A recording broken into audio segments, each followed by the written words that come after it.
వాక్యంలోకి వెళ్దాం. ఎవరైనా బర్త్డే అయితే, ఒక చిన్న పాపది కానీ బాబుది కానీ బర్త్డే అయితే, వయసులో పెద్దవారి దగ్గరికి వెళ్తే వారు ఏమని దీవిస్తారు? నూరేళ్ళు, నిండు నూరేళ్ళు ఆయుష్ కలిగి ఉండు అంటారు. ఇంకా ఇలాంటి బర్త్డేలు చాలా జరుపుకోవాలి అంటారు. నిండు నూరేళ్ళు ఆయుష్తో ఉండు అంటారు.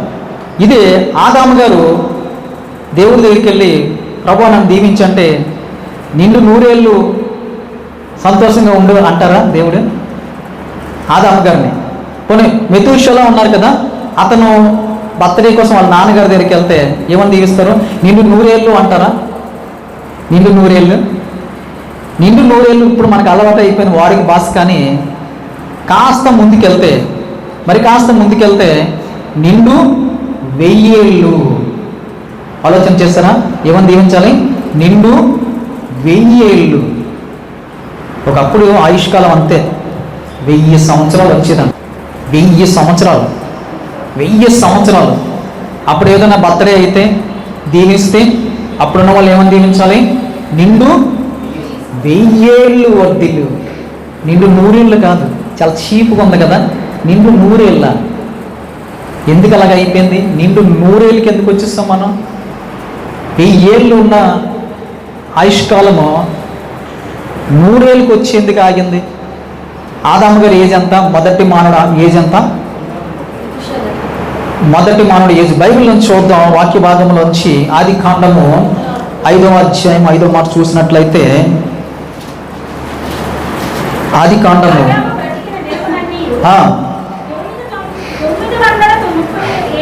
930 ఏండ్లు అప్పుడు చనిపోయాడు. మొదటి మానవుడి తాలూకు ఏజ్ ఎంత గుర్తుపెట్టుకోవాలి? 930. ఇంచుమించు 1000 సంవత్సరాల ఏజ్ ఉండగా అతను దగ్గరగా 70 ఏళ్ళు ముందుగా చనిపోయాడు. కీర్తన భాగంలోని 90 అధ్యాయంలో తీయొద్దు, ఏమంటాడు? నరుని ఆయుష్కాలము 70 ఏండ్లు. ఆయన మిగిల్చేసిన టైం ఏదైతే చివరి మిగులుతుందో ఏంటి దాన్ని ఏమంటారు? కొసర. ఒక 5 కేజీలు ఉల్లిపాయలు కొంటే 2 ఉల్లిపాయలు ఇవ్వ. ఎందుకు? కొసర. 2 టమాటాలు ఇవ్వ. ఆ కొసర జీవితాన్ని ఈరోజు జీవిస్తూ మనిషి ఎంత? 70 సంవత్సరాలు వయసు వచ్చింది. అలాగే బైబిల్లోని కానీ మొదటి మానవు నుంచి కానీ ఈ రోజు వరకు అధిక సంవత్సరాలు బ్రతికిన వ్యక్తి ఎవరంట? 969. ఆల్మోస్ట్ 1000 ఇయర్స్కి దగ్గరగా బ్రతికారు. మరి మన ఆయుష్కాలం ఎంతవరకు వచ్చిందంటే కీర్తన భాగంలో రాయించాడు దేవుడు 90 అధ్యాయంలో 10వ మాట చూద్దాం. మన ఆయుష్కాలము 70 సంవత్సరాలకి వచ్చి స్టేబుల్ అయిపోయింది. ఎన్ని సంవత్సరాలకి? 70 ఇయర్స్కి. 70 ఇయర్స్. ఇంకాస్త మంచి ఫుడ్ తినుంటే, ఇంకాస్త కొంచెం ఏదన్నా శరీరం కొంచెం ఎక్కువ వర్క్ చేసుంటే ఇంకొక 10 ఇయర్స్ ఎక్స్టెన్షన్. ఆ తర్వాత బ్రతకరా అంటే బ్రతుకుతారు. ఎప్పటి వరకు బ్రతుకుతారు? ఎప్పటి వరకు బ్రతుకుతారు? మనకి దేవుడు ఇచ్చిన లిమిట్ ఏంటో తెలుసా? 70-80కి మన ఓపిక అయిపోద్ది.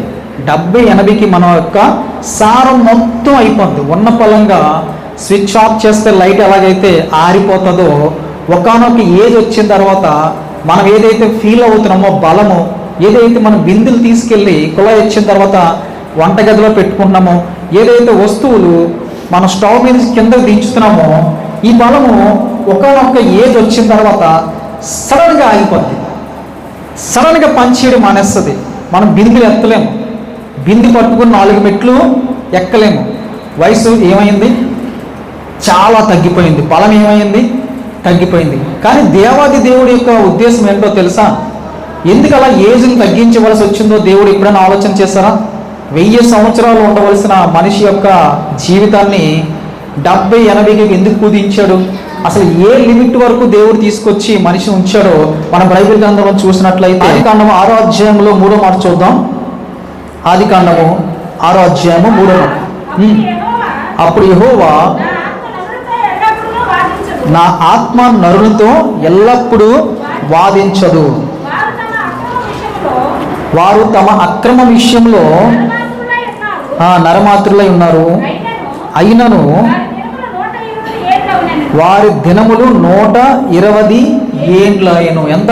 120 years. వింటున్నారా? 120 years. ఎందుకంట చదివిన భాగంలో ఉంటుంది, అర్థం చేసుకోవాలి వాక్యాన్ని. మరోసారి చదువుదాం, దాన్ని జాగ్రత్తగా చదువుదాం. అప్పుడు యెహోవా నా ఆత్మ నరులతో ఎల్లప్పుడూ వాదించదు. దేవుని యొక్క ఆత్మ నరులతో ఎల్లప్పుడూ వాదించదు. ఆయుష్కాలం ఎందుకు తగ్గిందో తెలుసా? 1000 నుంచి 120కి ఎందుకు తగ్గింది? దేవుని యొక్క ఆత్మ నరులతో ఎల్లప్పుడూ వాదించదు. నరులు దేవుని యొక్క ఆత్మతో వాదించడం మొదలుపెట్టారు కాబట్టి ఆయుష్కాలము తగ్గిపోయింది. నరులు దేవుని ఆత్మతో వాదించడం మొదలుపెట్టారు. ఎవరు వాదించారు? ఆదాము గారి దగ్గరికి వచ్చి, మొదటి మానవుడి దగ్గరికి వచ్చి, ఆదామా ఎక్కడున్నావు నువ్వు, దా మనం కూర్చుని మాట్లాడుకుందాం అంటే ఆదాము ఏం చేస్తున్నాడండి? ఆదాము తను ఏదో తప్పు చేసినట్టు భావించి చాలా ఏడుపు ముఖం పెట్టుకుని చాలా దూరంగా పొదల చాటును దాక్కున్నాడు. ఆదామా ఎక్కడున్నావని చెప్పి అధికారంగా అడిగినప్పుడు, నేను నిన్ను చూడడానికి నాకు అర్హత లేదు, యోగ్యత కోల్పోయాను, నేను దిగంబరిగా ఉన్నాను, నాకేదో జరిగింది, నేను నీ ముందుకు రాలేను, స్వేచ్ఛగా నీ దగ్గర ఉండలేకపోతున్నాను అని చెప్పినప్పుడు ఏం జరిగిందో, నువ్వు ఎందుకు తిన్నావు పండు, ఎందుకు తిన్నావు అని అడిగినప్పుడు ఆదాం ఏం చెప్తున్నాడు? ఏమని చెప్పాడు? నీవు నా కోసము ఏర్పాటు చేసిన స్త్రీ ఉంది చూసావా, వాదన. దేవుడితో వాదిస్తున్నాడు. మనకు ఒక్క మాటే నీటిగా రాయించాడు, స్త్రీ తినమంది, నువ్వు ఇచ్చావు కాబట్టి స్త్రీ తినమంది నేను తిన్నాను. కానీ ఆ రోజు జరిగిన వాదన అది కాదు. చాలాసేపు సంభాషణ జరిగింది, చాలాసేపు డిస్కషన్ జరిగింది ఆదాము గారికి దేవునికి. ఏమని వాదిస్తున్నాడు? ఆదాము వాదిస్తున్నాడు. నేను అడిగానా నిన్ను భార్య కావాలని అడిగానా? ఈరోజు చూస్తే నా పరిస్థితి ఎలాగుందో నువ్వే చెప్పు చేసావు. ఈ పళ్ళన్నీ ఏమని నేను అడిగానా, లేకపోతే అది ఒకటి ఏమని అడిగాను అని చెప్పి దేవుడి మీద వ్యతిరేకత వాదన కలిగి ఆదాము ఉన్నాడు. కానీ అవ్వమ్మ గారిని ఊరుకున్నారా? స్త్రీ కదా, తగ్గాలి కదా. స్త్రీ ఏముండాలి? పురుషుని కన్నా మితిమీరి ఉండకూడదు. ఒకనొక సందర్భం నాకు అనిపిస్తుంటుంది, క్రైస్తవ కుటుంబాల్లో స్త్రీలు భర్తని శిరస్సు కింద ఉంచుకున్నారా లేదా అని చెప్పి ఒకసారి సందేశం నాకు వస్తుంటుంది, అనుమానం వస్తుంటుంది. క్రైస్తవ కుటుంబాల్లో స్త్రీలు భర్తని ఖచ్చితంగా శిరస్సు కింద అనుకోవాలి. భర్త మనకన్నా తక్కువ చదివినా, భర్త మనకన్నా కొంచెం తెలివైనడు కాకపోయినా, భర్త మనకన్నా అన్ని విషయాల్లో అంత మాటకారి కాకపోయినా, తెలివితేటలు లేకపోయినా, దేవుడిచ్చిన ఐరారికి అంటే ఒక ఆర్డర్ ప్రకారంగా క్రీస్తు సంఘానికి ఎలా అయితే శిరస్సో, పురుషుడు స్త్రీకి కూడా ఖచ్చితంగా శిరస్సే. ఈరోజు ఏదైతే అది ఉల్టా పల్టా చేస్తున్నారో దాన్ని బట్టి దేవుడు ఏమైనా కోప్పడుతున్నాడేమో, దేవుని యొక్క శిక్ష ఏమైనా వస్తుందేమో, దేవుడు ఆ ఒక్క కారణం చేత క్రైస్తవుల్లో చాలామందిని ఆయన విసర్జిస్తాడేమో అన్న డౌట్ కూడా వస్తుంటుంది ఒక్కసారి నాకు. చాలామంది క్రైస్తవుల్లో స్త్రీలు కుటుంబాల్లోని కాస్త అధికమైన పెత్తనం చేద్దామనే ఆలోచన కలిగి గొప్పవారము అని చెప్పి ఫీల్ అవ్వకుండా ఉండవలసిందిగా మీకు మనవి చేస్తున్నాను. ఆన్లైన్లో వింటున్న వారికి కూడా, స్త్రీ ఎప్పుడూ కూడా హృదయంలో భర్తని ఖచ్చితంగా పై స్థానం కింద ఉంచుకోవాలి. ఖచ్చితంగా అది దేవుడు పెట్టిన ఒక ఆజ్ఞ. స్త్రీ దగ్గరికి వచ్చి అడిగాడు, అవ్వమ్మ నువ్వేం చేసావు అంటే, ఈ స్త్రీ మౌనంగా ఉండలేదు. ఏమంటుంది? వాదిస్తుంది. ఎవరితో? దేవుడి యొక్క ఆత్మతో వాదిస్తుంది, దేవునితో వాదిస్తుంది. ఈ వాదన ఒకవేళ 1000 years అలానే ఈ రోజుకి మనకి దేవుడు ఆయుష్కాలం ఇస్తే మనం కూడా దేవుడితో 1000 years వరకు వాదిస్తూనే ఉంటాం. తెలుసా? 1000 years మనకి లైఫ్ ఇస్తుంటే దేవుడు 1000 years దేవుని బాధ పెడుతూనే ఉంటాం. దేవుడు ఒకటి చేద్దామంటే మనం ఒకటి అడుగుతాం. దేవుడు ఏదో అభివృద్ధి చేద్దాం అనుకుంటే నాకు అదొద్దు, ఆ మార్గంలో నన్ను పైకి తీసుకెళ్ళి నువ్వు అనుకోవచ్చు, కానీ నాకు ఈ మార్గమే ఇష్టం అని చెప్పి దేవుడితో వాదోపవాదనలు పెట్టుకుంటున్నాడు మనిషి. అమ్మో నేను 1000 years నేను భరించలేను. ఎవరిని? మనుషుల్ని. 1000 years నేను భరించలేను. వారి యొక్క ఆయుష్కాలము ఏం చేస్తాను? తగ్గించేస్తాను. 120 సంవత్సరాలకి దించేస్తే ఆ కొద్ది కాలము ఓపిగ్గా బలవంతకరంగా భరిద్దాం. ఎవరిని? మనిషిని. ఎందుకు? మనిషి ఎల్లప్పుడూ కూడా దేవుడితో వాదిస్తూనే ఉన్నాడు. అందుకని మరొకసారి చదువుదాం 6వ అధ్యాయంలో 3వ మాటలో, అప్పుడు యెహోవా నా ఆత్మ నరులతో ఎల్లప్పుడూ వాదించదు, వారు తమ అక్రమం విషయంలో నరమాత్రులై ఉన్నారు, అయినను వారి దినములు 120 ఏండ్లగును అని చెప్పి దేవుడు కుదించేశాడు. మనిషి ఆయుష్కాలం ఏం చేశాడండి? 1000 ఇయర్స్ నుంచి 120 ఇయర్స్కి దేవాది దేవుడు కేవలం మనిషి యొక్క అక్రమమైన వాదన చేత, దేవుడితో ఆర్గ్యుమెంట్ చేయడం వల్ల, దేవాది దేవునితో నేను కరెక్టు, నాదేం తప్పు లేదు, అయితే నా పక్క వాళ్ళది, అప్పటికీ కాకపోతే నీదే తప్పు. ఏమన్నాడు ఆదాము?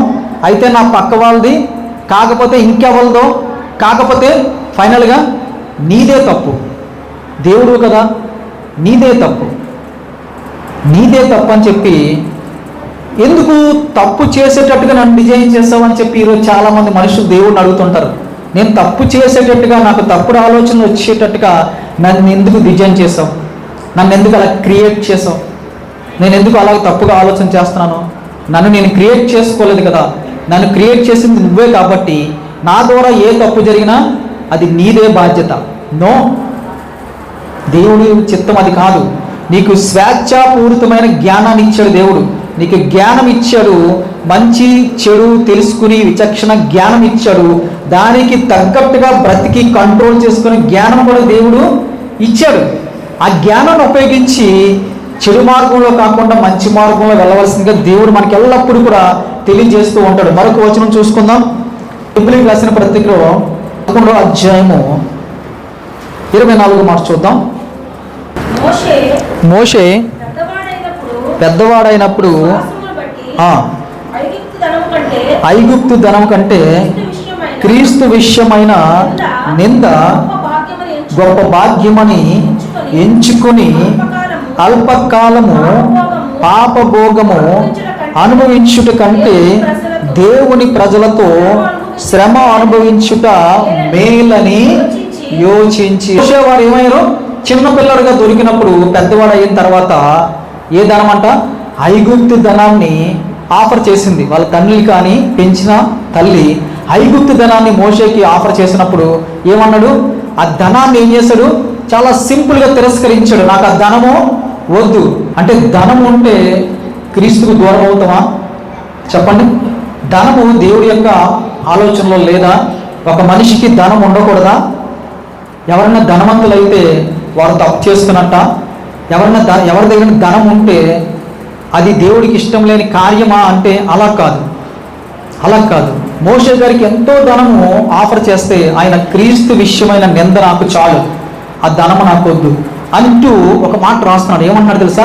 అల్పకాలపు పాపభోగము, తక్కువ కాలంలో పాపంతో వచ్చిన భోగము, పాపంతో వచ్చిన ఒక లైఫ్ స్టైల్ నాకు వద్దు. అది ఐగుప్తు ధనం ఎలాంటిది? అది కష్టార్జితమా? చెప్పండి. ఐగుప్తు ధనము కష్టార్జితమా? ఆ రాజు కష్టపడి సంపాదించాడా? కాదు కదా. ఎంతో మందిని చంపేసి ధనం తీసుకొచ్చి తన రాజ్యంలో పెట్టుకున్నాడు. మోషేకి ఆఫర్ చేస్తున్నాడు, ఇదిగో ఈ ధనం తీసుకో. మోషే ఏమన్నాడు? ఆ ధనము మంచిది కాదు. అలాంటి పాపంతో కూడిన భోగము నాకు వద్దు. ఏమొద్దు? అలాంటి పాపంతో కూడిన ధనము నాకు వద్దు. అలాంటి పాపం వలన వచ్చిన ధనము ఏం చేస్తుందో తెలుసా మీకు? పాపం వలన వచ్చిన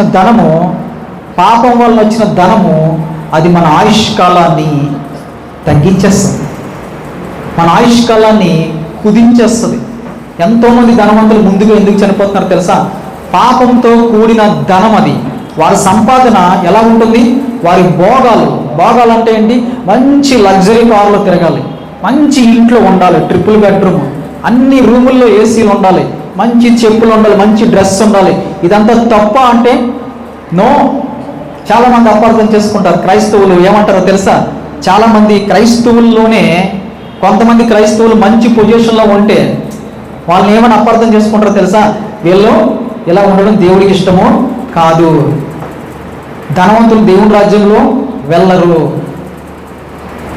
వీళ్ళు మనుషులు కాదు అనుకుంటారు. కాదు, దేవుడి చిత్తం అయితే అది కాదు. ఏమంటున్నాడో తెలుసా ఇక్కడ? మోషే రిజెక్ట్ చేసింది ఏంటో తెలుసా? అది పాపపు సొమ్ము, అది అల్పకాలపు పాపభోగము వద్దు అన్నాడు.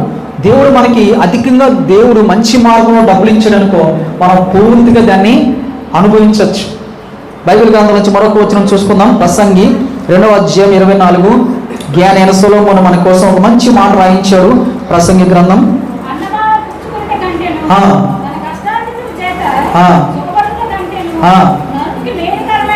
నరునికి మేలుకరమైనది ఏదీ లేదు, ఇదియును దేవుని వలన కలుగునని నేను తెలుసుకుంటుని. ఏమన్నాడండి? చక్కగా మనం తినచ్చు, చక్కగా మనం అనుభవించవచ్చు. అది దేవుడి వల్ల వచ్చింది మనకి.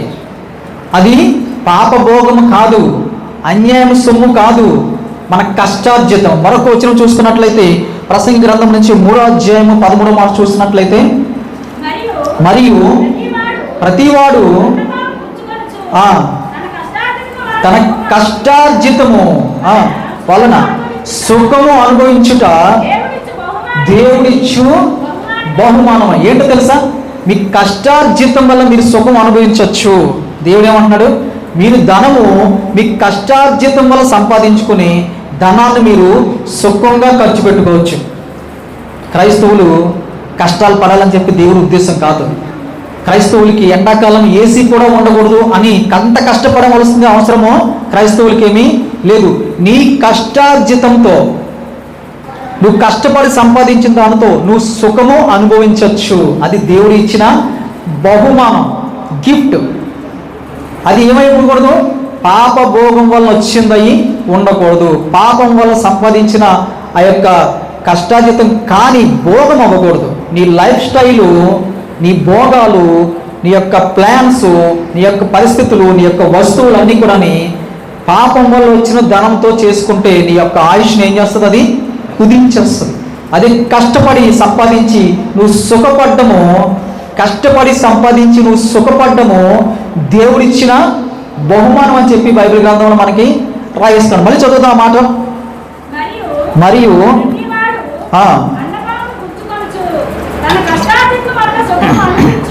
కష్టార్జితం వల్ల సుఖము అనుభవించుట దేవుడిచ్చిన బహుమానం. ఎంత అమూల్యమైన వాక్యం అండి!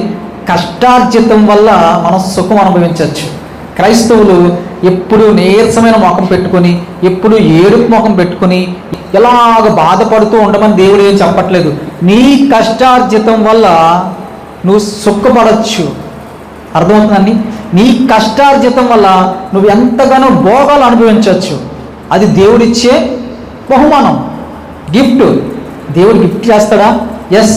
నీకు సామర్థ్యం కలుగజేసి, ఆలోచన కలుగజేసి, బలము కలుగజేసి, దాని ద్వారా నువ్వు కష్టపడి న్యాయంగా సంపాదించిన ప్రతి రూపాయి ద్వారా నువ్వేం చేయొచ్చో తెలుసా? ప్రతి రూపాయి ద్వారా నువ్వు సుఖపడచ్చు. నీ కష్టార్జితంతో నువ్వు కారు కొనుక్కోవచ్చు, నీ కష్టార్జితంతో నువ్వు ఇల్లు కట్టుకోవచ్చు. అది దేవుని దృష్టిలో తప్పు కానే కాదు, పైగా అది దేవుడిచ్చే బహుమానం. మరి ఎందుకు ఆ ధనాన్ని రిజెక్ట్ చేశాడు మోషే గారు అంటే, అది కష్టార్జితం కాదు. ఏంటి మరి అది? అది అల్పకాల పాప భోగం. అది పాపం వల్ల వచ్చే జీవితం ఏంటంట? అది మరణము. అది ఆయుష్కాలాన్ని ఏం చేస్తుంది? తగ్గించేస్తుంది. ఆయుష్కాలాన్ని పూర్తిగా తగ్గించేస్తుంది. ఎక్కడ ఉండేది? 120 సంవత్సరాలు ఉండవలసిన మనిషి ఆయుష్కాలము ఇప్పుడు 70కి వచ్చిందంటే, 80కి వచ్చిందంటే ఏం జరుగుతుందంటే, వారు అన్యాయం చేత వారు భోగాలు అనుభవిస్తున్నారు.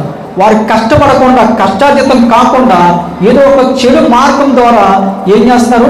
మంచి మంచి వస్తువులు వాడుకుంటున్నారట, మంచి మంచి కారులో తిరుగుతున్నారు. అప్పుడు ఏమవుతుంది? అది వారి యొక్క ఆయుష్కాలం 120 సంవత్సరాల నుంచి ఎక్కడ తీసుకొస్తారు? 70, 80. ఎందుకు అంత ఆయుష్కాలాన్ని తగ్గించుకోవాలని చెప్పి మోషే గారికి అర్థమైంది. ఆ ధనాన్ని నేను స్వీకరిస్తే నా ఆయుష్కాలం ఎక్కడికి వచ్చేస్తుంది? 70కో 80కో వచ్చేస్తుంది. అమూల్యమైన మాట చూద్దాం. కీర్తన గ్రంథం నుంచి 90వ అధ్యాయము 12వ మాట చూద్దాం. మా దినములు లెక్కించుటకు మాకు నేర్పుము. ఈ వాక్యము ఎంత బాగుందండి! మా దినములు లెక్కించుటకు మాకు నేర్పుము. ఎవరు రాస్తున్నారు ఈ మాట? చూడండి, ఆ కొంచెం పైకి చూడండి. మోషే గారు చెప్తున్నారట, మా దినములు లెక్కించుట మాకు నేర్పించుము, అలాంటి జ్ఞానం నాకు ఇవ్వు అన్నారు. అలాంటి జ్ఞానము అంటే మోషే గారు చాలా మంచి జ్ఞానాన్ని అడిగారు దేవుడు. ఆ జ్ఞానాన్ని దేవుడు ఇచ్చాడు, దినాలు లెక్కించాడు. దేవుడు ఏమన్నాడండి? ఆదికాండము 6వ అధ్యాయం 3వ వచనంలో నరుని యొక్క ఆయుష్కాలము 120 సంవత్సరాలకి నేను ఇచ్చేస్తున్నాను చెప్పి ఆపారు కదా. ఇప్పుడు చూద్దాము ద్వితీయోపదేశకాండం 34వ అధ్యాయంలో 7వ మాట కూడా చూసుకున్నట్లయితే, ద్వితీయోపదేశకాండం 34 7వ మాట చూద్దాం. మోషే చనిపోయినప్పుడు 120 సంవత్సరములు వయస్సు గలవాడు. ఎన్ని సంవత్సరాలు అంట? 120 సంవత్సరాల వయస్సు. ఎవరికి? మోషే గారికి. ఎందుకు అంత ఎగ్జాక్ట్గా దేవుడు ఇచ్చిన ఆయుష్ వరకు బ్రతికాడు చెప్పండి? ఎందుకు బ్రతికారంటే ఆయన ఐగుప్తు దేశంలో ఉన్న అల్పకాల భోగాల తాలూకా ధనాన్ని వద్దనుకున్నాడు. ఎవరు? మోషే గారు.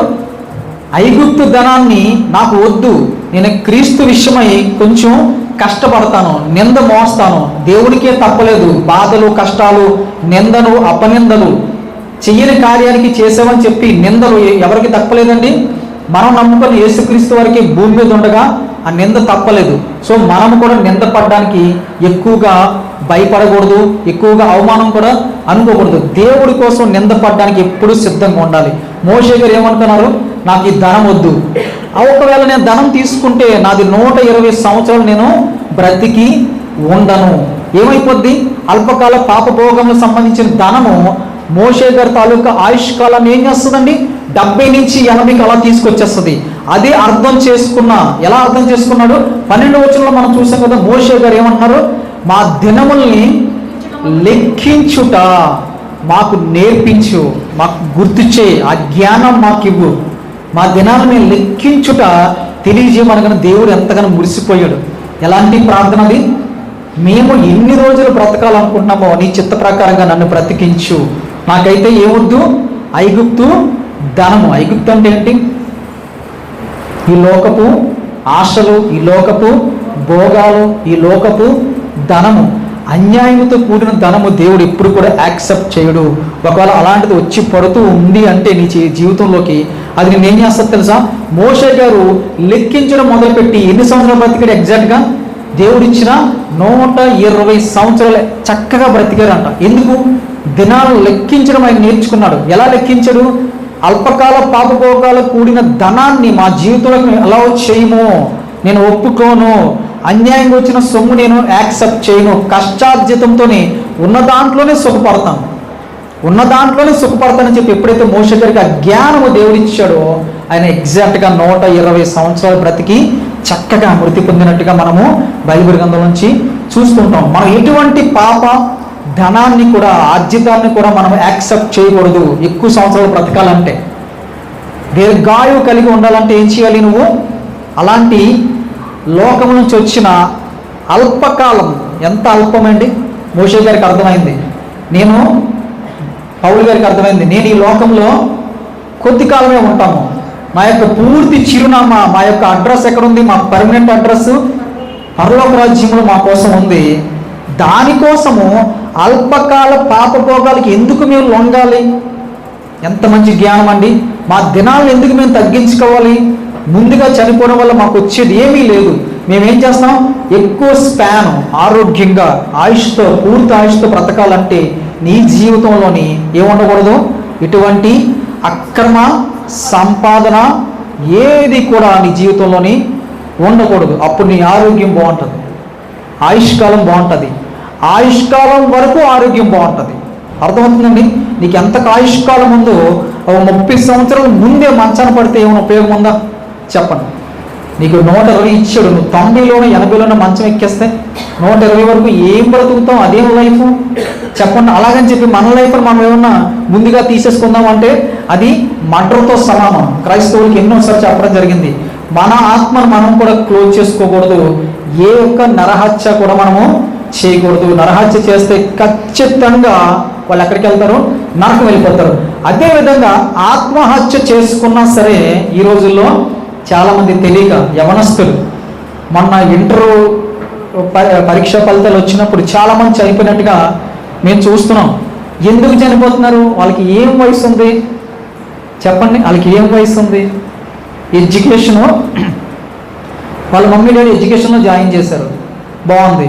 పిల్లలు యవనస్తులు ఎడ్యుకేషన్లో జాయిన్ చేస్తారు మీ యొక్క తల్లిదండ్రులు. మీరు ఇంటర్లో తప్పారు, చనిపోవడమే. ఒకవేళ ఎడ్యుకేషన్లో పెట్టలేదు మిమ్మల్ని, ఒక మెకానిక్ షాప్లో పెట్టారు, ఒక నట్టు బిగించడం మీకు రావట్లేదు, నేర్చుకుంటారా చచ్చిపోతారా చెప్పండి? ఒక ఏసీ దాంట్లో పెట్టారు, ఒకటేదో చిన్న సెట్టింగ్ చేయడం రావట్లేదు మీకు, చచ్చిపోతారా నేర్చుకుంటారా చెప్పండి? ఎడ్యుకేషన్లో పెడితే ఏదైనా ఒక వ్యతిరేకత వస్తే, మార్కులు తక్కువ వస్తే చనిపోవడమే. అలాంటి వ్యక్తిని ఏ రంగంలో పెట్టినా ఎడ్యుకేషన్ మానేసి ఆ మధ్యలో చచ్చిపోతారని చావరు. అంటే వారు ఆ ఫేస్ని సమాజానికి చూపించుకోలేక 1 year చదివితే 35 మార్కులు రావలేదా అని నన్ను అంటారని చెప్పి, ఓ ప్రపంచంలో వీడొక్కడే నీతిమంతుడు, వీడొక్కడే మాట పడ్డాడనమాట. వాళ్ళ ఫీలింగ్, నేను ఒక్కడనే మాట పడ్ను, మిగిలిన వాళ్ళు అందరూ ఎలాగైపోయిన పర్లేదు, నేను మాత్రం మాట పడ్ను. నువ్వు తప్పితే ప్రపంచంలో అందరూ మాటల పన్నులే. తెలుసండి మీకు? అందరూ మాటల పన్నులే, తిరస్కారం అనుభవించిన వాళ్ళే, అవమానం భరించిన వాళ్ళే. అవమానంలోంచి రాజు వస్తాడు, మీకు తెలుసా? కష్టాల్లోంచి కింగ్ మేకర్ అవుతాడు. ఎవరైనా సరే అన్ని ప్లేన్గా వెళ్తున్నాయి అనుకో, వాడు దద్దం అయిపోతాడు. మీకు అర్థమవుతుందా? అది నెంబర్ 1 దద్దం ఎవరో తెలుసా? ఆడి జీవితంలో కష్టాలు లేకపోతే, కన్నీరు లేకపోతే, ఫైర్ లేకపోతే, నీ కోపం వచ్చి గోడను గుద్దే యొక్క సిచ్యువేషన్ నీకు లేకపోతే నువ్వు దద్దం అయిపోతావు. నువ్వు మగవాడైనా ఆడవాడైనా సరే నువ్వు దద్దం అయిపోతావు. జీవితంలో ఏమీ సాధించలేవు, ఏమీ పొందలేవు. నీ జీవితంలో కన్నీళ్ళు ఉండాలా, నీ జీవితంలో కష్టాలు ఉండాలా, వ్యతిరేక మాటలు ఉండాలా, ఫెయిల్యూర్స్ నీ జీవితంలో ఉండాలా. ఫెయిల్యూర్స్ లేని జీవితము అది సక్సెస్కి అర్థము గ్రహించలేని జీవితం అయిపోద్ది. సక్సెస్ విలువ తెలియాలంటే ఫెయిల్యూర్ ఉండాలి నీకు. ఫుడ్ విలువ తెలియాలంటే ఫుడ్ లేని రోజులు నువ్వు చూసి ఉండాలి. అప్పుడు నీకు సరైన ఫుడ్ విలువ తెలుస్తుంది. రోజు 3 పూటలు చక్కగా వచ్చేస్తుంటే ఫుడ్ విలువ తెలియట్లేదు. ఒక్క 2 రోజులు మీరు గట్టిగా బలవంతకరంగా ఏమి తినకుండా ఉండండి, ఫుడ్ విలువ మీకు తెలుస్తుంది. ఫుడ్ అంటే ఏంటో తెలుస్తుంది. జీవితంలో కన్నీరు అనుభవించడానికి సిద్ధంగా ఉండాలి. మోషే గారు అదే అంటున్నారు. ఏమన్నారు? క్రీస్తు విషయమైన నింద నేను అనుభవించడానికి సిద్ధంగా ఉన్నాను. ఫుడ్ విలువ తెలియాలంటే ఫుడ్ లేకుండా ఉండాలి. నీకు నిజాయితీ విలువ తెలియాలంటే నువ్వు అవమానాలు భరించాలి, కష్టాల్లోంచి ముందుకెళ్ళాలి, నువ్వు చాలా దెబ్బలు తినాలి, చాలా మాటలు పడాలి. అప్పుడు మోషే గారి వల్ల నీకు నీట్గా 120 సంవత్సరాల ఆయుష్కాలము, దీర్ఘాయువు వస్తుంది విత్ మంచి హెల్త్తో. ఎప్పుడు కూడా యవనస్తులు కానీ పెద్దవారు కానీ ఎంత కష్టం వచ్చినా సరే ప్రపంచం అంతా నీ మీద ఇరిగి పడిపోయినా సరే నువ్వు మాత్రం నిలబడవలసిందే. ఒక్క క్షణం ముందుగా నేను చనిపోతాను, ఆత్మహత్య చేసుకుంటాను, ఆత్మహత్య చేసుకోవడానికి ఉన్నంత ధైర్యము బ్రతకడానికి ఉండదా? ఒక చిన్న పాపని కిడ్నాప్ చేశారంట. కిడ్నాపర్స్ ఉన్నారు కదా, నాకు అప్పుడప్పుడు అనిపిస్తుంటుంది. వింటున్నారా యవనస్తులు? నాకు ఈ రాజకీయంలో ఉన్న పెద్ద హెడ్స్ ఉంటారు కదా, పిఎంఓ లేకపోతే సీఎంఓ, వాళ్ళకి ఇలాంటి ఆలోచన వస్తే బాగుండు అనిపిస్తుంది. ఏమనిపిస్తుంది తెలుసా? వాళ్ళు కొన్ని రూల్స్ పెట్టాలి, కఠినమైన రూల్స్. ఒకటి, నో కిడ్నాప్స్. మీరు ఎలాంటి అన్యాయమైనా చేసుకోండి, చెడ్డవారులారా వాళ్ళకి అనౌన్స్మెంట్ చేయాలి టీవీలో నిలబడి. వాళ్ళు ఏం చేయాలో తెలుసా? ఒక మోడీ గారు కానీ సీఎం గారు కానీ ఏం చెప్పాలో తెలుసా? టీవీలోకి వచ్చి, అరే కిడ్నాప్స్ లేవు, మీరు సైబర్ నేరాలు చేసుకోండి, వద్దంటే మానేస్తారేంటి? సైబర్ నేరాలు చేసుకోండి, మీ తెలివితేటలు ఉపయోగించి. No kidnaps, no rapes. చిన్నపిల్లల్ని కిడ్నాప్ చేయడం అంత దారుణమైన పరిస్థితి ప్రపంచంలో మరి ఇంకేముండదు. మానభంగం చేయాలన్నంత దారుణమైన సిచ్యువేషన్లో మరి ఏముండదు. ఇష్టం లేకుండా చిన్నపిల్లల్ని తీసుకెళ్ళి ఏడుస్తుంటే తల్లిదండ్రుల కోసం ఒక రకమైన ఫోబియాలోకి వెళ్ళిపోయి, భయం వెళ్ళిపోయి, ఆ భయం ఎంత పీక్స్ లెవెల్ ఉంటుందో తెలుసా? చిన్నపిల్లల్ని కిడ్నాప్ చేసినప్పుడు వారికి మాత్రం కఠినమైన హృదయం ఉంటుంది, కానీ ఆ పిల్లల తాలూకా సిచ్యువేషన్ ఆలోచన చేస్తే ఎంత భయపడిపోతారు.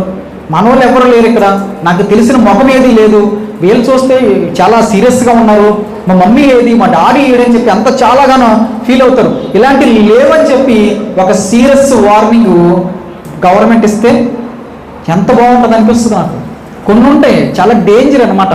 సైబర్ నేరాలు చేసుకోండి, నీ దగ్గర ₹1,00,000 ఉన్నాయా, నీ దగ్గర టాలెంట్ ఉందా, 50,000 కొట్టే ఆన్లైన్లో. అంతేకాని చిన్నపిల్లలు మాత్రం కిడ్నాప్ చేయొద్దు. ఇలా ఒక అనౌన్స్మెంట్ ఇవ్వాలనిపిస్తుంది. అలా ఇవ్వడం కూడా తప్పే, కానీ వాళ్ళని ఆపుతామా? వాళ్ళు ఏం చేస్తారు? పాపభోగానికి అలవాటు పడిపోయారు. వారి కష్టార్జితం వారికి వద్దు. వారు ఏదో అన్యాయం చేసి కారులో తిరిగితే అదేమైనా మనశ్శాంతి వస్తుందా? నువ్వు కష్టపడి సంపాదించిన 1000 రూపాయలు ఉంటాయి చూసావా, నువ్వు చాలా కష్టపడి 1000 రూపాయలు అది ఖర్చు పెడుతున్నప్పుడు నీకు ఎంతో ఆనందం వస్తుంది తెలుసా. కష్టపడి సంపాదించిన ఒక ధనము కానీ, ఆ ఒక్క వస్తువులు కానీ తింటున్నప్పుడు కానీ, ఖర్చు పెడుతున్నప్పుడు కానీ నీకు చాలా మంచి గర్వంతో కూడిన ఫీలింగ్ వస్తుంది. కానీ ఈ రోజుల్లో చాలామంది ఏం చేస్తున్నారు? షార్ట్ కట్లలో, అన్యాయమైన దారిలో. ఎందుకు అంటే భోగాలు అనుభవించడానికి. ఎందుకు? వారు గొప్పగా బ్రతకడం కోసం, కారులో తిరగడం కోసం. చిన్న ఇంట్లో ఉంటే సరిపోతా? ఒక మంచం వేసుకుని పడుకుంటే చాలదా రాత్రి? చెప్పండి. 3 కోట్లు తింటే చాలదా? వారు ధనం దాచుకోవాలి అన్యాయంగాని. దేవుడు అది వద్దు అంటాడు. అలా ఒక చిన్న పిల్లవాడిని కిడ్నాప్ చేస్తే వాళ్ళ తండ్రి కిడ్నాప్ చేశారట. వాళ్ళ తండ్రి అది తట్టుకోలేక ఏం చేశాడంట? ఆత్మహత్య ప్రయత్నం చేశాడట. వాళ్ళ తండ్రి, నా బాబు నా పాప ఇంక రాదు, వాళ్ళు చంపేస్తారు అని చెప్పి ఆత్మహత్య చేసే ప్రయత్నం చేశాడంట. ఒక వ్యక్తి వచ్చి చెప్పాడంట, నువ్వు ఆత్మహత్య చేసుకోవడానికి నిర్ణయం తీసుకున్నావు కదా, నువ్వు చనిపోయావు అనుకో, నీ పిల్ల ఎక్కడుందో నువ్వు కాళ్ళు అరిగిపోయి మురుకులు అరిగిపోయే వరకు తిరుగు. నువ్వు ఎలాగో చనిపోతావు రెడీ అయిపోయావు కదా, నువ్వు చనిపోయాను అనుకో, నువ్వు వెతుకు వెతుకు వెతుకు, అప్పుడు ఎక్కడో చోట నీకు దొరుకుతుంది. ఆ పాప ఎంత కష్టపడుతూ ఉంటుంది, మా డాడీ వస్తారు, మా మమ్మీ వస్తారు, విడిపిస్తారు, ఖచ్చితంగా చిన్న హోప్ పెట్టుకుంటుంది కదా, అదెందుకు నువ్వు చంపేస్తున్నావు అని చెప్పి చెప్పడం జరిగిందంట. ఈరోజు మరణం అంటే, లేకపోతే ఆయుష్కాలాన్ని తగ్గించుకోవడం అంటే మనిషికి అది చాలా చిన్న విషయం అయిపోయింది. ఆయుష్కాలంతో ముడిపడి ఉందంట కొత్త జన్మ. ఒక చిన్న బేబీ తల్లి కడుపులో ఉందంట. అదేమనుకుంటుందంటే 9 నెలలు గడుస్తూ నేను ఇక్కడే బాగున్నాను, మంచి ఫుడ్ వస్తుంది, తింటున్నాను, హ్యాపీగా ఉన్నాను అనుకుని చాలా ఎంజాయ్ చేస్తుంది. తనకి ఇంకొక ప్రపంచమే ఉన్నట్టు తెలియదు తెలుసా. 9 నెలల బేబీకి ఇంకో ప్రపంచం ఉన్నట్టే తెలియదు. ఎప్పుడైతే బయటికి వస్తుందో ఒక్కసారిగా ఏడుస్తుంది, నాకు ప్రాణం పోతుంది, నాకు ప్రాణం పోతుందని చెప్పి ఏడుస్తుంది. కాదు, అది ట్రాన్స్ఫర్మేషన్ అనమాట. ఒక గోడ దాటి, ఒక జోన్ దాటి ఇంకో జోన్లోకి వెళ్ళడం. తల్లి గర్భం నుంచి భూమి మీదకి వచ్చిన తర్వాత కొద్దిసేపటికి అర్థం చేసుకుంటుంది, ఓకే ఇది వాస్తవంగా కనబడుతుంది. మనం ఏమనుకుంటాం? ఇదే న్యాచురల్ అనుకుంటాం. కాదు కాదు, ఇది ఒక తల్లి గర్భం తెలుసా. ఇది ఒక తల్లి గర్భం.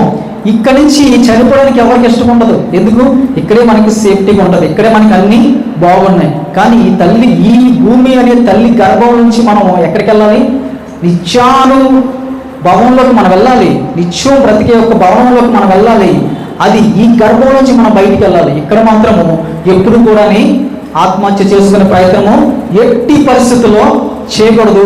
అది డైరెక్ట్గా మీకు తీర్పు కూడా ఉండదు. ఎక్కడికి వెళ్ళిపోతారో నరకం వెళ్ళిపోతారు. మధ్యలో మనకి తీర్పు ఉంటుంది. ఆ తీర్పు కోసం మరొకసారి మనం మాట్లాడదాం. తీర్పు అనేది చాలామంది క్రైస్తవులు, మంచివారు, చెడ్డవారు, బిల్లి గ్రహం గారు, యేసన్న గారు అందరూ వెళ్ళి యేసుక్రీస్తు యొక్క న్యాయపీఠం మీద నుంచుంటారు అనుకుంటున్నారేమో చాలామంది. అంత అవమానం మరొకటి ఏం లేదు. మంచిగా బ్రతికి దేవుడి కోసం సేవ చేసిన వ్యక్తి కూడా యేసుక్రీస్తు ముందు లేకపోతే న్యాయపీఠం ముందు నుంచోవలసిన అంత అవమానం మరొకటి ఏమీ లేదు. అందరూ డైరెక్ట్గా పరలోకానికి వెళ్ళిపోతారు. నో, వారికి తీర్పులో నుంచోబెట్టే అవకాశం ఏమీ లేదు. వారికి ఆల్రెడీ తీర్పు తీర్చబడింది. వాక్యాలు మనం చదువుతున్నప్పుడు మనకు అర్థం ఉంటుంది. ఎవరు నుంచుంటారు? ఎవరైతే తీర్పులో ఎంతెంత శిక్ష పడాలో దుర్మార్గులు వారు వచ్చి నుంచుంటారు. తీర్పులోకి వారు వచ్చి నుంచుని ఎవరు చేసిన పాపానికి తగ్గట్టుగా వారు శిక్షలు వేయించుకోవడానికి 3 నెలలు, 6 నెలలు, 9 నెలలు ఎలాగైతే మనకి గవర్నమెంట్ వేస్తుందో అలాంటి నిత్యము ఎలాంటి పెయిన్ అనుభవించాలో, అది మంచికైనా చెడుకైనా వాళ్ళు అక్కడ నుంచి ఉంటారు. అంతేగాని ఎవరు కూడా దేవుని యొక్క భక్తులు వారు చేసిన జీవితంలోంచి మంచి పోరాటం పోరాడి తిని అన్న పౌలు గారిని కూడా తీసుకొచ్చి తీర్పుల నుంచి పెడితే బాగుంటుందా? నా జీవితాన్ని కడముట్టించి తిని కిరీటం సంపాదించుకుంటేని పరలోక రాజ్యానికి నేను సిద్ధంగా ఉన్నాను అనుకున్న వ్యక్తిని కూడా తీసుకొచ్చి ఇంకెందుకు నుంచో పెట్టాలి? అతను పాస్ అయిపోయాడు. ఏమైపోయాడు? అతను పాస్ అయిపోయాడు. మరి ఇంక ఎగ్జామినేషన్ అక్కర్లేదు. ఆల్రెడీ ఎగ్జామినేషన్ ఫస్ట్ టర్మ్లోనే పాస్ అయిపోయాడు. అలాంటి భక్తులు ఎంతమంది దేవుని రాజ్యం చేరడానికి సిద్ధంగా ఉన్నారు. అయితే ఇక్కడ మోషే గారు ఏమన్నారు? ఈ లోకంలో వచ్చి అన్యాయమైన సొమ్ము నేను తీసుకోను అని చెప్పి చెప్పడం జరుగుతుంది. మరొక మాట చూస్తే మనం ముగింపులోకి తీసుకెళ్దాం. 1 తిమోతికి రాసిన పత్రిక 6వ అధ్యాయము 17వ మాట చూసుకుందాం. సుఖముగా అనుభవించుటకు సమస్తమును మనకు ధారాళముగా దయచేసిన దేవుని యందు మనకి సమస్తము ఎవరు దయచేస్తున్నారంట? సుఖముగా అనుభవించడానికి దేవుడే మనకు ధారాళముగా దయచేస్తున్నాడంట. ధనవంతులైన వారి కోసం, క్రిస్టియానిటీలో ధనవంతులైన వారి కోసం ఈ మాట రాయిస్తాడు. ధనవంతులు అయిపోయారా మీరు? క్రిస్టియానిటీలో చాలా ధనం ఉందా? అది కష్టార్జితం వల్ల వచ్చిందా? అయితే అది నేను ఇచ్చిన గిఫ్ట్. నేను ధారాళంగా మీకు ఇస్తున్నాను. ఎందుకు ఇస్తున్నాను? మీరు అనుభవించడానికి, సుఖంగా మీరు అనుభవించడానికి నేను ధారాళంగా మీకు గిఫ్ట్ చేస్తున్నాను. నేను మీకు బహుమానం ఇస్తున్నాను. అప్పుడు ఏం చేయాలి? ఆ ధనం మీద మీ మనసు పెట్టుకోవద్దు. ఎవరి మీద పెట్టుకోవాలి? ఆ ధనాన్ని మీకు ధారాళంగా ఇస్తున్న దేవుడి మీద మీ మనసు పెట్టుకోండి. ధనాన్ని పెద్దగా పట్టించుకోవద్దు. ధనం అంటే ఇంట్లో బీరువాలో చక్కగా పెట్టండి. ఒక బీరువా సాగకపోతే కొత్త బీరువా కొనండి, కానీ దాని మీద మనసు పెట్టుకోవద్దు. అది మీకు ధారాళంగా అనుభవించడానికి, సుఖము అనుభవించడానికి నేను ఇస్తున్నాను ధారాళంగా గిఫ్ట్ కదా, నా మీద మీరు హోప్ పెట్టుకోండి. అది మిమ్మల్ని రక్షించదు, కానీ నేను మిమ్మల్ని రక్షిస్తాను. మీకోసం నేను ప్రాణం పెట్టాను. నేను మిమ్మల్ని కాపాడుతాను. నేనే మీకు ధనం ఇస్తున్నాను. ఎలాగా? ధారాళంగా ఇస్తున్నాను. ఎందుకు ఇస్తున్నాను? మీరు చక్కగా బ్రతకడం కోసం, ఈ లోకంలో సుఖము అనుభవించడం కోసము. మీ కష్టార్జితాన్ని నేను హెచ్చిస్తున్నాను. మీ కష్టార్జితాన్ని నేను ఏం చేస్తాను? రకరకాల మార్గాల ద్వారా ధనాన్ని మీకు అలౌ చేస్తున్నాను. అర్థమవుతుందండి? ధనాన్ని నేను అలౌ చేస్తున్నాను. మీకు కొత్త కొత్త సోర్స్ అంటారు కదా, ఒక కొత్త మార్గం ఓపెన్ అవుతుంది మీ జీవితంలోని. ఆ ద్వారా మీకు ధనం వస్తుంది. ఒక కొత్త కొత్త మార్గాలు ఓపెన్ అవుతుంటాయి మీ జీవితంలోని. దేవుని సన్నిధిలో ఎన్నోసార్లు చెప్పడం జరిగింది. కొత్త మార్గాల ద్వారా దేవుడు ఏం చేస్తాడు? నిన్ను అభివృద్ధిలోకి తీసుకెళ్తాడు. ధారాళంగా ఇచ్చే దేవుడి మీద మనము మనస్సు పెట్టుకోవాల్సిందిగా మీకు మరొకసారి మనవి చేస్తున్నాను. యోబు గ్రంథము 14వ అధ్యాయము 5వ మాట కూడా చూసుకుందాం. నరుల ఆయుష్కాలము పరిమితి గలది, వారి నెలలు సంఖ్య నీకు తెలిసి ఉన్నది. నరుల యొక్క ఆయుష్కాలం ఎంతండి? అది పరిమితి కలది, లిమిటెడ్ అనమాట. 120 yearsకి దేవుడు ఏం చేశాడు? లిమిట్ చేశాడు. ప్రతి ఒక్క జీవితాన్ని కూడా 120 yearsకి ఏం చేశాడండి? లిమిట్ చేశాడు. అందువల్ల నరుని యొక్క ఆయుష్కాలము పరిమితి గలది. మరొకటి కీర్తన గ్రంథం నుంచి 39వ అధ్యాయము 5వ మాట కూడా చూసుకుందాం. నా దినముల పరిమాణము నీవు బెత్తునంతగా చేసి ఉన్నావు. జాగ్రత్తగా గమనించండి. ఎంత అంటే నా దినముల పరిమాణము నీవు బెత్తునంతగా చేసి ఉన్నావు. ప్రాక్టికల్గా మనము ఒక చిన్న ఎగ్జాంపుల్గా మనం ఈ టేప్లో చూద్దాం. అందరూ నన్ను చూడండి ఒకసారి. అందరూ నన్ను చూడండి. ఈ టేప్లో మనకి దాదాపుగా, అందరూ చూస్తున్నారా? దాదాపుగా మనకి 150 సెంటీమీటర్స్ వచ్చింది ఇక్కడ.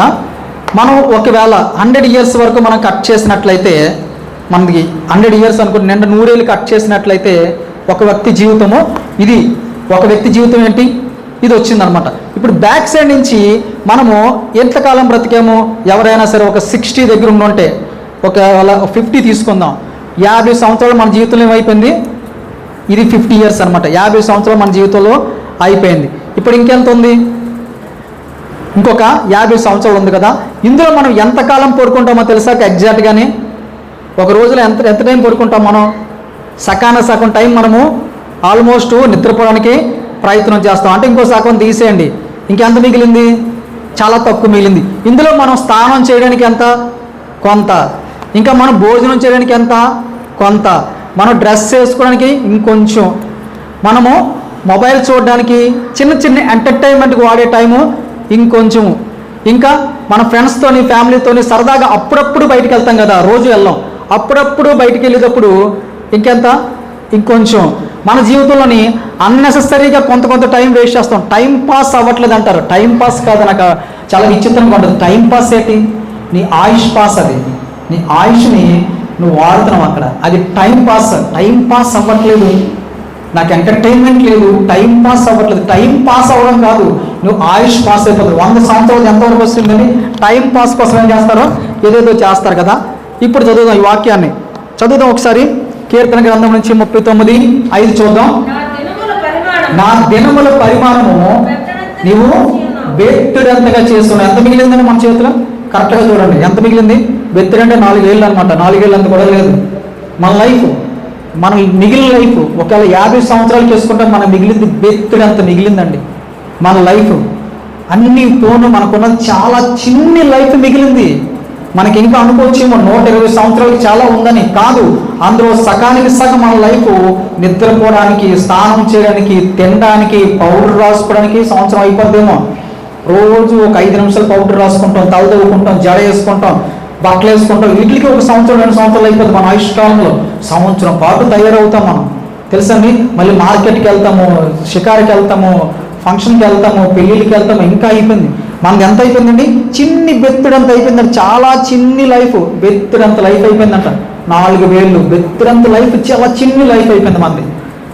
ఇది చూసుకుని మనిషి ఏం చేస్తాడు? ఎగిరి ఎగిరి పడుతుంటాడు. 120 సంవత్సరాల కల్లా ఎంత అయింది మన లైఫ్? ఎగ్జాక్ట్గా మన చేతిలో మిగిలింది బెత్తుడే.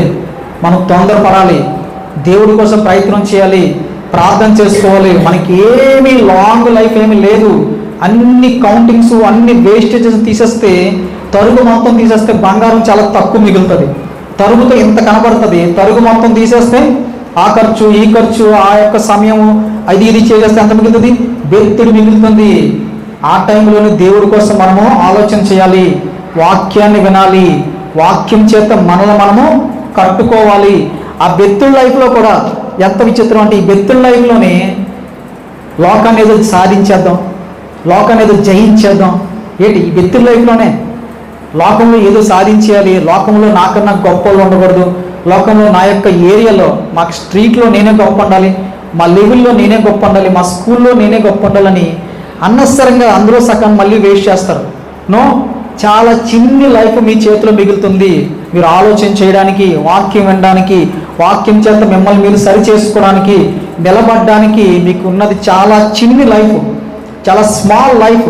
మీరు ఆలోచన చేయడానికి మీ చేతిలో ఉన్నది చిన్న లైఫే. ఎప్పుడు ఆ లైఫ్ క్లోజ్ అయిపోతుందో తెలియదు. కనుక దేవుడిచ్చిన ఆయుష్కాలం వరకు మనం చక్కగా ఉండాలంటే ఏం చేయాలండి? ఏదైతే లోకం మీద ఆశ, లోకం మీద వచ్చి అన్యాయమైన సొమ్ము కోసం మనం ఎప్పుడు కూడా ఆశ పడకుండా మనకున్న చిన్ని లైఫ్ని దేవుడి కోసం త్యాగం చేస్తే ఏమనుకోవాలి? క్రీస్తు విషయమైన నింద నాకు గొప్పది. ఈ యొక్క చిన్ని బెత్తుడి లైఫ్ని నేను దేవుడి కోసం త్యాగం చేస్తే నాకేమిస్తాడు?